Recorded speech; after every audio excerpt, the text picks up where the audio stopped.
Hello y'all on YouTube, this is Rob with Rob's Nerdy Knives. Today we have a very special review impressions of a grail knife. A knife I have had in my collection for a while now and will stay in my collection probably indefinitely until I pass away and give it to my sons. This is a very special knife for many reasons, but let me talk about it and let me share with you my review impressions of this knife. After carrying it, using it, enjoying it, it really is pretty special. Now, some of you guys are not going to feel this way. You're going to think it's overpriced. That's fine. If this is not for you, move along. Find another video. Find another channel. You know, maybe I'm not for you. But I'm going to tell you my impressions, my review, my experience with this knife, and why I enjoy this and why I feel it's valuable and worthwhile to me. Okay? So let's talk about the knife. So the knife name is the Roosevelt. It's done by the Oz Machine Company. They do design, I believe the guy's, I don't know his name. I just remembered it. So if I don't, I'll put it right here. Okay, I'll be right here. He designed this knife, and it's called the Roosevelt. It's nicknamed, typically called the Rosie. A lot of people have a nickname and call it the Rosie. It's a pretty cool knife, and I love his design. It looks simple, and it looks incredibly understated, but yet it's the aesthetics and the work the precision that's in this thing is ridiculous. So again, let's talk about that. This is a titanium scale. Beautifully milled, chamfered perfectly all the way around. Beautiful jimping up here. The chamfering is ridiculous. There's not a sharp edge anywhere. The back spacers are perfect fit. T8s all the way around. This beautiful, it's called a golf putter pattern. I love the way this looks on both sides. He has the texture on both. The clip is hidden screw hardware. The clip is flexible, works in and out of the pocket. It's beautifully rounded down here, so it goes in and out just perfectly. There's no sharpness here, even where they have this lock bar cut out, right, to kind of get the detent just perfect. It does have a steel bar insert and over travel stop, so let's pop that open. So you'll see there's a steel bar over travel stop in there.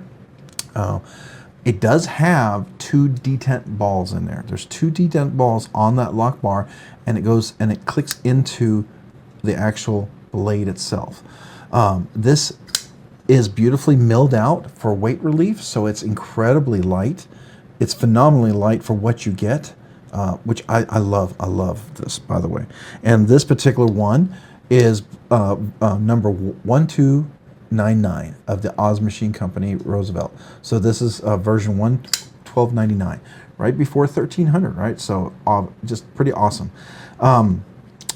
So again, like I said, you have nice chamfering here, easy access. It is, it's not necessarily higher than the other one, but there's beautiful chamfering here and beautiful chamfering here. And the detent is tuned so that's very easy and it's not ridiculous. You don't have to dig your finger in, it's uncomfortable. It's perfectly comfortable to get in there to disengage that lock bar. That's what I really enjoy. Now, what's really cool is this thumb hole or fuller hole is just a perfect shape. It's kind of like, you know, sort of like Spyderco's. This is very indicative of the Roosevelt and Oz Machine Company. Great relief and access on both sides to the full thumb hole here. So you can get your finger in there with your nail right there, and you can pop it open. Get your meat of your finger in there. You can pop it open, which is really nice. I love that. And then you've got the jimping up here, and the jimping lines up really nicely. It's a small touch. Beautiful finger choil you can get up here. I have large hands, but big, giant, meaty fingers. So if you have extra large hands with regular size fingers, about your grip here. You have double extra large hands with thinner fingers. This is about your grip. So I have plenty of room for a big, meaty finger, extra large, probably double extra large hands, even with this regular size. Now, they just came out with an XL, which is much bigger. I have no interest whatsoever in the XL. None whatsoever. Not my cup of tea. This is the perfect size right here. Anything bigger than this, I don't think it's really going to be what I want to carry. Now, if someone wants me to try one out and loan one to me, sure, I'll check it out. But I really like this size here a lot. So beautifully dead nut centered. This is a Magnacut blade, and this HRC is 6364 on this one, so really well done. It is solid. I can tell you stropping this thing took a long while. Super thin edge. Look at that. Full flat grind with a swedge. man, this thing comes to just a scalpel thin edge right here, and it is sharp. I mean, I can shave the hairs right off my arm. Works fantastic, right? It is a slicer, absolutely a slicer. It even has a swedge, so if you need to turn to cut, it's very thin, but it's Magnacut, so it's incredibly tough, which I really like. And it's going to retain its edge. It's going to be very corrosion resistant, which I really like. So a lot of positives here, really, really, right? When you disengage the lock bar, you can catch it right there. Just got to be aware of that, you know. So just disengage, catch it. You can close it. Works really great left-handed as well. Nice, nice actuation. Just a beautiful, solid deployment. It's great detent crisp. I didn't have to tune anything. That's what I love about custom mid-tech knives. This is, some people would call this custom, some people would call it mid-tech. I call it custom. Now, some people say, well, it can't be custom because, you know, it went through a machining CNC. I disagree, but you know, whatever.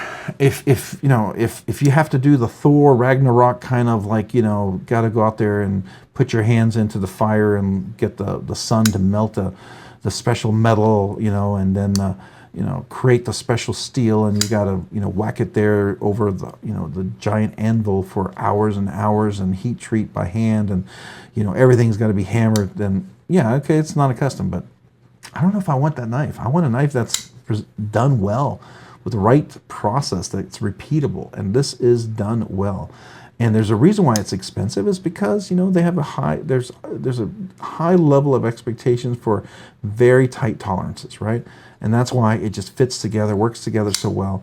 There's no blade play, there's no blade rock, and listen to that detent. Nice click there, whereas I like to say clickety. It's got a little clickety going. Apparently that's a clickety click. So this is just the craziest thing. I don't know. I get more entertainment talking about that. Maybe you guys could care less, but I think it's hilarious. I don't know. I feel like that's like my happy tree there. My clickety click. So my happy knife with a clickety. Anyways, nice. Beautiful hand to blade to handle ratio. I like that. It's very well utilized. I love the backspacer. Everything's just aesthetic. It looks compact, very comfortable. It feels ergonomically solid in hand. Such a beautiful knife. The action is wonderful. Now, it came with the Delrin bearings.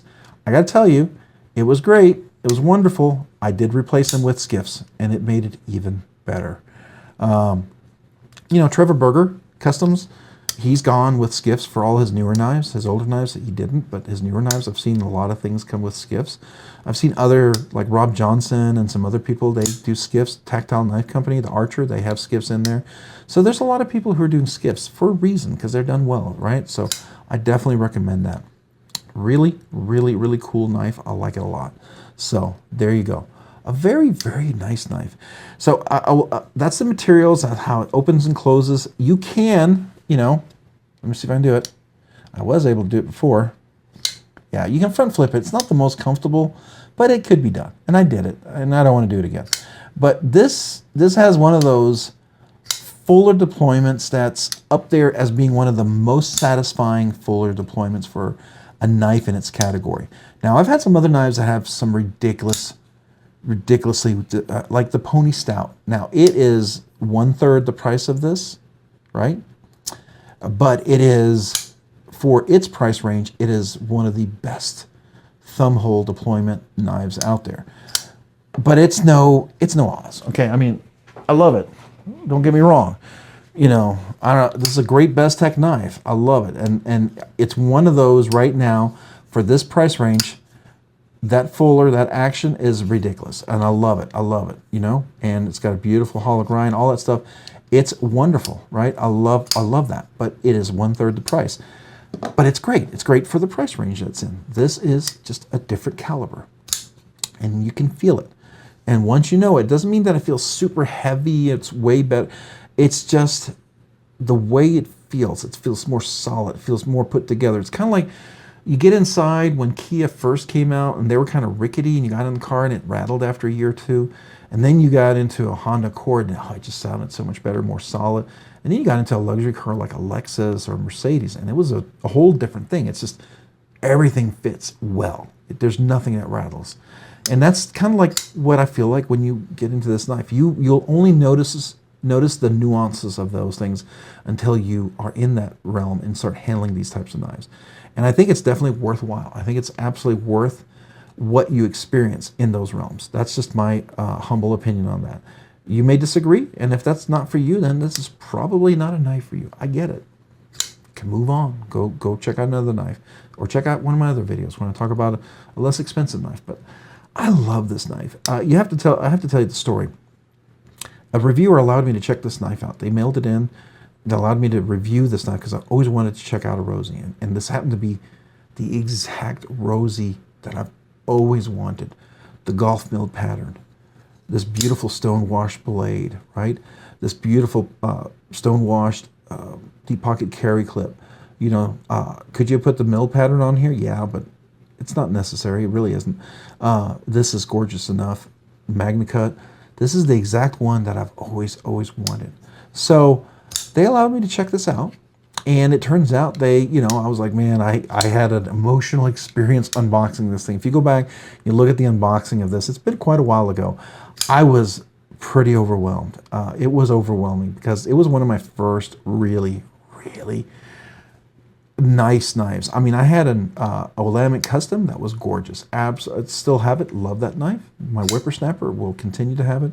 Simply a stunning knife. But this was a whole different experience for me. And it was one of those wow kind of moments, right? And I really have enjoyed that. I still feel very strongly about this knife. This knife is not going to leave my collection. I've had actually several offers to buy this knife. And I won't sell it. I won't sell it. It's just not for sale. This particular pattern, this particular look, putting the skiffs in, getting this perfect action here is just really nice, really nice. If I'm out in the heat in the summer, it does drop a little nicer with the heat. I will just tell you that. If you put a little fresh oil in there, I don't know if I've oiled it in a while, but it does drop a little nicer. But it is just super buttery smooth. Yeah. And that sliciness is ridiculous. And the edge is just crazy sharp. Love opening things with this thing. So I got the chance to buy it from the person. They allowed me to buy it. And they allowed me to buy it for the price they paid for it. I was so grateful. An awesome channel member. Awesome subscriber. You know who you are. I am forever grateful to you. This is a collection piece. This is like the collection piece of my I've always said, what are the 5 pieces that I would never let go of my collection? This is still one of them. This will remain one of them in my collection. It would be really hard for this to move out in the top 5. The only way it would ever move out of the top 5 if I suddenly had to have 10 pieces that would never leave my collection. That's the only way it would ever not be in the top 5. So that's unless there's 10, right?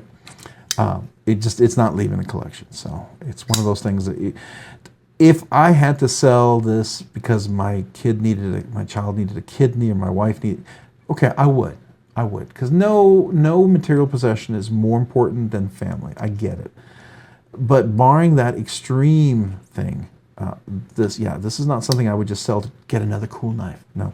I wouldn't. That other cool knife is just not cool enough for me to sell this because, yeah, this was really cool.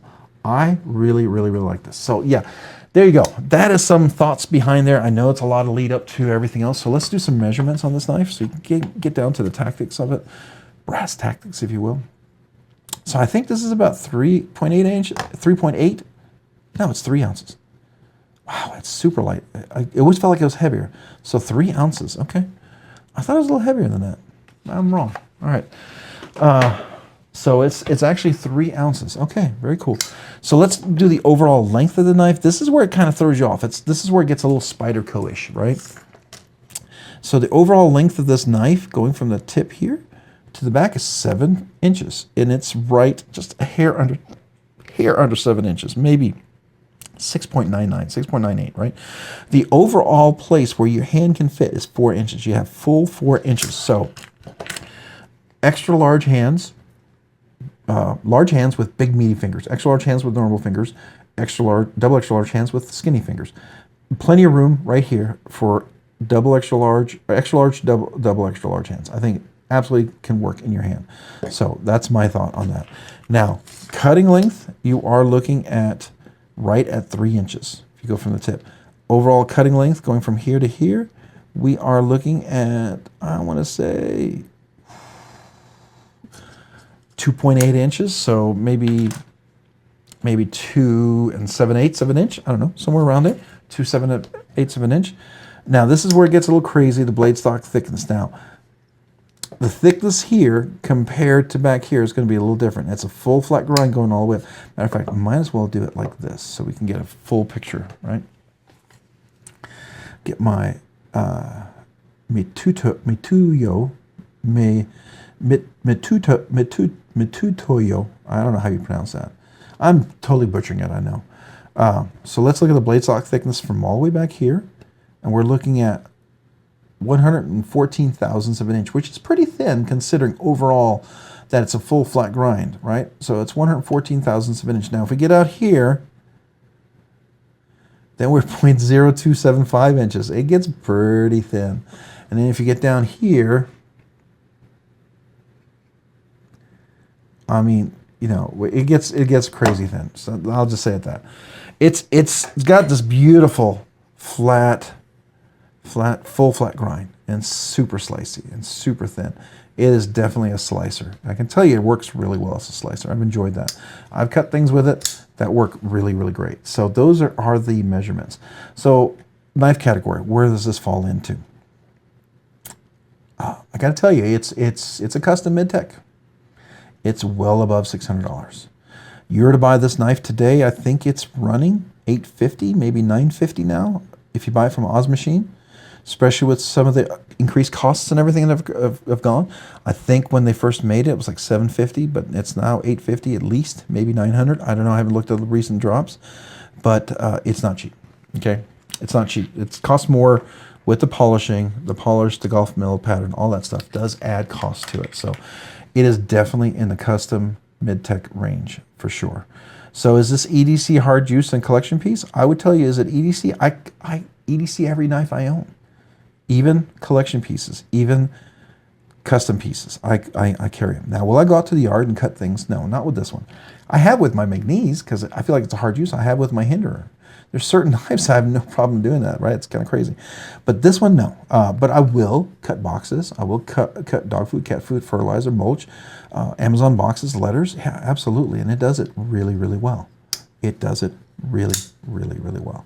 So I think it's a fantastic knife and a fantastic piece. And I think you'd be very pleased with this knife. I think you would really, really enjoy carrying this. A lot of people do carry this knife. Now, some people have some variants that are, you know, Damascus and really expensive, and he does some custom things. And yeah, absolutely, some Chad Nichols Damascus steel or Dama steel. You can make this knife super, super fancy, right? I love the Magnacut 63, 64 Rockwell hardness. To me, that's great. It's a very functional knife. It's very comfortable. I can fidget all day long. My hands don't get tired fidgeting, opening and closing, which to me is great. The lock bar, easy access, all that's comfortable. And so that makes it a very EDC type of knife, and I enjoy carrying this knife. And I do carry this knife, even for what it is, right? Hard use, I mean, that's a question. Now, if you're the guy that has the $3,000-$5,000 knives and you buy those regularly, this could be, you know, like my $200-$300 knife. You know, I could hard use it, absolutely. It may not be that much of a super hard, you know, a special knife, right? But you could hard use it. Now, it depends on what you define hard use. Would I go cutting logs and tree? No, I would not do that. That's ridiculous, right? Get a fixed blade, get an axe. Use the right tool for the right place. But if I was in the woods and I had to survive, do I think this thing could do well? I do. I really do. I think it would do really well as far as EDC and being able to do some work. But hard use relative to what the knife's intended purpose and what it is. So I think my hard use is relative to that. Is it a collection piece? Absolutely 100% a collection piece. Now, for some people, this is a safe queen. They would never carry it. They would never do anything with it. I don't have safe queens. The only safe queen I have is my dad's knife he bought before World War II. It's almost 100 years old. It's a knife that my brothers all wanted. It's a knife that all my kids want. So it is a safe queen. So that definitely falls into that. But this would definitely be a knife I use and carry. So what are my overall ergos and feel on this? Overall design, the handles are beautiful, gorgeous, perfectly milled. No, flawless, wonderfully polished. I love, love, love that. The open and close, perfect. It has just a crisp detent, just executes beautifully. It's snappy, it's just wonderful. It drop shuts, buttery close, beautifully smooth. I love, love, love, love, love, love, love that. The texturing on here is just absolutely gorgeous. It's done perfectly. The jimping is fantastic. Right here, it just beautifully works, functional, even lines up. The chamfering is gorgeous all the way around. There's no hot spots anywhere. I love that. There's no room for a clip, which I'm perfectly okay. I don't need a lanyard clip. I don't need a lanyard loop, so I'm okay with that. The clip is perfect, very functional. Love that. So all that stuff works great. Opening and closing the ergos, the feel, it is very, you have to experience this knife to know how good this is. And it is good. It's really, really good. I really do enjoy this. So I think it's something you would definitely maybe want to consider, right? So fidget factor scale. All right, so I can front flip it and give you a little credit for that. But the fuller hole, I mean, it's made so I can do low flick. It's made so I can do the full finger flick. It's made so I can do, you know, the slow roll. It's made so I can do all that left-handed as well, you know, and just really, really gorgeous, right? So I like that. Typically, I would only give you a 3 with only that type, but this is a little more than just, you know, a button, one button. Now, typically a button is one side. You don't get the multiple sides, right? So I can do this front and back. So I'm going to give this a 4. And that's feel like as best I can. I might give you a half for the fact that I can sort of, see if I can still do it. Yeah. Okay, I'll give you a 4.5. I'll give you 4.5 because I can sort of front flip it. Right, I'll give you 4.5, but that's the most you get out of it, and but that's not a bad thing. Okay, that's fidget factor. I mean, fidget factor to me is like the different ways I can fidget with it. Right, you can have multiple ways to fidget, and it kind of has more fidget factor. Now, the fidgety goodness is how well do you execute all those fidget factors? How well does that work? This one is 100, 100, absolutely no questions. A 100 fidget factor. It is phenomenal, absolutely phenomenal. It's a great knife. Yeah, this is executed flawlessly and perfect. So yeah, definitely a really, really cool knife. Something you might want to consider. You kind of have to be in the hunt for it. You have to get on, you know, the lottery. You have to get fortunate. Maybe you can find it in the secondary market. Typically in the secondary market, this knife's really expensive. I could probably sell this on the secondary market for $1,100, $1,200. I mean, it's just so perfect. This particular pattern, the milling, the execution on this one is just so flawless that this particular piece alone would be, yeah, this would fetch really good dollars, right? It's not one of those so unique, weird looking, different anodizations that everyone will look at and go, that's not for me. It's one of these that's just going to be appealing, because even if someone wants to anodize it, they could anodize just this right here. It's perfectly ready to be anodized for that person who wants to do something crazy, maybe make it purple or something. I don't know. Yeah, I give this 100 for fidgety goodness, and my overall thoughts are 100% recommend it. Get on there, go find it if you can. I do. I recommend it. Now, some people will criticize this knife, and I've seen a lot of criticism from people who are like, "Oh, this knife," and there's usually from people who've never handled it and don't own one. And that's fine. You can criticize from the fact of what you don't like the way it looks. You can't tell me that you're 100% in that opinion when you never handled and carried and owned this knife. And even then, if you've carried and owned this knife, you know, you got to be fair, right? I mean, if you've got like Shaquille O'Neal hands, this is not the knife for you. You need to be buying bigger knives. You need to buy knives that fit your hand, right? If you don't like thumb holes, don't buy thumb hole knives. Go buy your flipper, your crossbar locks with your thumb studs, whatever. But don't buy the thumb hole ones, right? That's not for you. If you like thumb holes, you'll love this. This is just stunning. That's why I think it's just absolutely recommendable. Absolutely recommendable. I'd love to hear your thoughts below. See where you disagree with me, but you know, you can think I'm an idiot. Just tell me why. Give a good rational, rationalization for it. Don't just go out and shoot someone down without having a good talk about it. And the whole point of me is what is your point in telling me that I'm an idiot? Are you trying to get me to sell you the knife? Because sometimes I wonder if that's the case.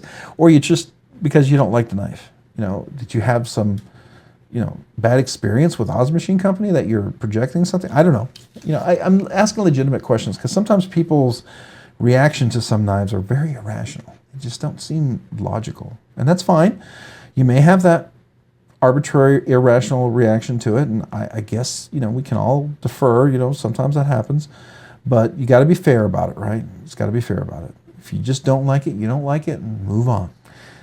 There's some knives I don't like, and I move on. Or I go, that's a great knife for you, I'm excited for you, and I move on, right? I don't have to sit there and go, that knife is so ugly. I can't believe you would buy something that you love so much and I think I hate, and I want to try to tear you down for buying something that you enjoy, that you like the way it looks, because I don't like the way it looks, and my opinion matters more than what you should. Your opinion matters because I feel like I'm that important.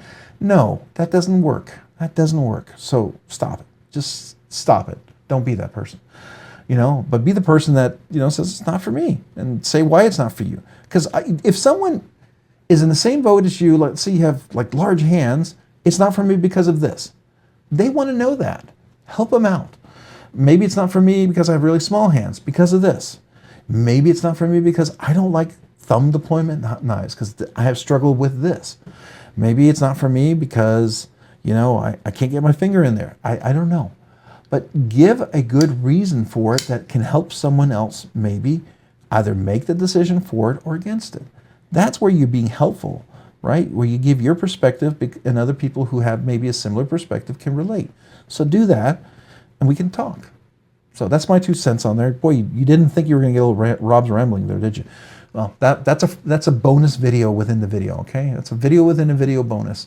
All right, well, I appreciate you. If you've watched this far, then you obviously either are asleep listening to this or at work and you can't switch it because your headphones are on and you're doing something, or you enjoy the video, or you're not listening at all. But I appreciate you. I do. I appreciate you and appreciate watching the videos. I do very much enjoy the chance to share my thoughts on these things. So would love to hear yours. Hey, if you found this content fun, interesting, worthwhile, or entertaining, would you please consider hitting the like button down below? If you've already hit that like button, would you please consider hitting the subscribe button?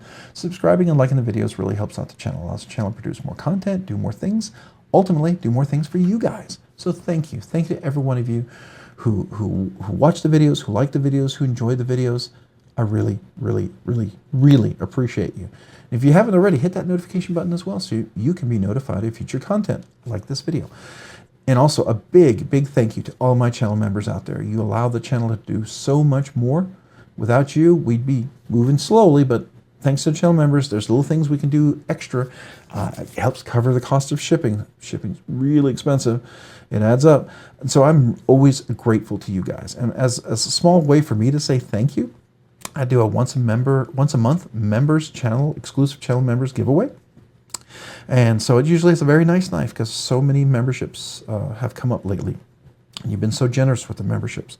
So as long as we have those generous memberships, I will be generous with the members giveaway. And that's my way to say thank you to you guys. I don't want you ever to feel like you're obligated or forced to become a member. If you don't want to become a member, don't. Please, please don't ever feel that way. Enjoy the content. Watch the videos. Make your comments. Enjoy, like, right? And be part of the live stream. I would love to have you there. I enjoy that so, so very much. I don't ever want anybody ever to feel pressured into becoming a channel member. But if you're on the fence and you thought, hey, I'd like to become a channel member, check out the description down below. I have 3 different tiers. I'd love to have you. I'd be honored in whatever capacity you would love to be a member. So thank you. Thank you. Thank you to you channel members out there. You do mean the world to me, so I appreciate that. Hey, if you haven't already, also just, check me out over on Instagram at robs_nerdy_knives. Again, that's on Instagram at robs_nerdy_knives. Thanks so much for watching today. Have a great day and a great week.